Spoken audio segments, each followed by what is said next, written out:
بسم اللہ الرحمن الرحیم۔ دوستو، 14 اگست 1947 سے لے کر آج تک بھارت نے پاکستان کو نقصان پہنچانے کا کوئی موقع ہاتھ سے جانے نہیں دیا۔ 1948 میں کشمیر کی آزادی طلب کی اور تب سے آج تک کشمیریوں کے خون سے ہولی کھیلی جا رہی ہے، جبکہ 5 اگست 2019 کو شرمناک ڈٹائی کا مظاہرہ کرتے ہوئے مقبوضہ جموں کشمیر کی خصوصی حیثیت ختم کر کے اسے اپنی مملکت کا حصہ بنانے کی جسارت بھی کر ڈالی۔ بھارتی فوج نے 1958 میں مشرقی پاکستان کے علاقے لکشمی پور پر حملہ کیا، 1965 میں مغربی پاکستان میں ایک بڑا محاذ کھولا، 1971 میں غداروں کے ساتھ مل کر مشرقی پاکستان کو بنگلہ دیش بنوایا، 1984 میں کوہ قراقرم کی 20,000 فٹ بلند چوٹی پر سیاچین گلیشیئر کا محاذ کھولا اور 1999 میں کارگل کے برف پوش پہاڑوں پر پنجہ آزمائی کی۔ ان تمام فتنہ انگیزیوں اور کھلی جارحیت کے جواب میں پاکستان نے حد درجہ برداشت کے ساتھ صرف دفاعی جنگ لڑی اور اس دوران ہمارے جوانوں نے اپنے لہو سے پاک سرزمین کی حفاظت کی۔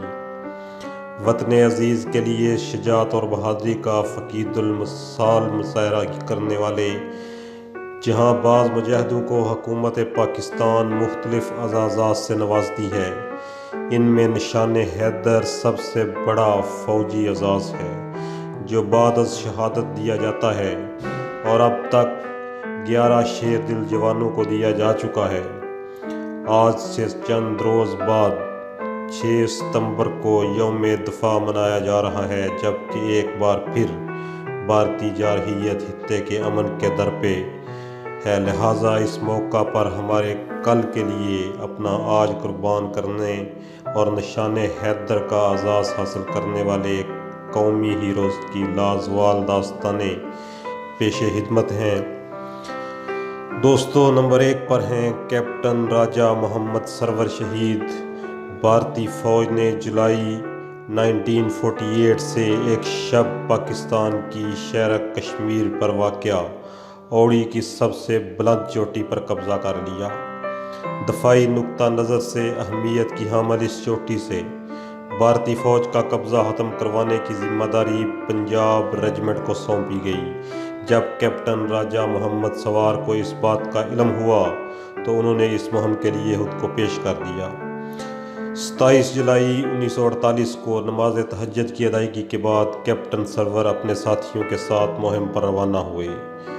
چونکہ بلندی پر موجود دشمن ان کی نقل و حرکت سے آگاہ تھا، لہٰذا اس نے ان پر آتش و آہن برسانا شروع کر دیا، لیکن وہ راہ حق کے دیوانوں کے عزم و حوصلے کو شکست نہ دے سکا۔ سرفروشوں کا یہ قافلہ جوں جوں چوٹی کی جانب بڑھ رہا تھا، جام شہادت نوش کرنے والوں کی تعداد بھی بڑھتی جا رہی تھی اور چوکی کے قریب پہنچنے پر صرف 6 مجاہد باقی بچے تھے۔ اس موقع پر کیپٹن سرور یہ دیکھ کر حیران رہ گئے کہ دشمن ان کے پہنچنے سے پہلے ہی چوکی کو خاردار تاروں کے حصار میں محفوظ کر چکا تھا۔ وہ نہایت سرت سے تار کاٹنے میں مصروف ہو گئے۔ اس دوران ایک گولی ان کے شانے کی ہڈی کو توڑتی ہوئی آر پار ہو گئی اور خون کا فوارہ پھوٹ پڑا۔ ابھی 2 تار باقی تھے کہ ایک گولی سینے میں پیوست ہو گئی، تاہم کیپٹن سرور نے ہمت نہ ہاری اور شدید زخمی حالت میں بھی سارے خاردار تار کاٹ ڈالے۔ تاہم جب آخری تار کاٹنے کے بعد انہوں نے اپنے باقی ماندہ ساتھیوں کو جوشیلی آواز میں چوکی پر حملے کا حکم دیا تو گولیوں کی بچھاڑ نے ان کا جسم چھلنی کر دیا۔ پلٹون میں شامل سپاہی دیوانہ وار دشمن کی جانب لپکے۔ دو بدو لڑائی کے دوران بھارتی فوجی فرار ہو گئے اور پاک فوج کے جاں بازوں نے چوکی پر قبضہ کر لیا۔ جہاں بے لب کیپٹن راجہ محمد سرور کی مسکراتی آنکھوں نے یہ روح پرور منظر دیکھا تو شکر کے آنسو چھلک پڑے اور انہوں نے جان آفریں کے سپرد کر دی۔ 1959 میں راجہ محمد سرور شہید کو پہلے نشان حیدر سے نوازا گیا، جو ان کی بیگم کرم جان نے اس وقت کے صدر پاکستان محمد ایوب خان سے 1961 میں وصول کیا۔ راجہ محمد سرور 10 نومبر 1910 کو راولپنڈی کی تحصیل گجر خان کے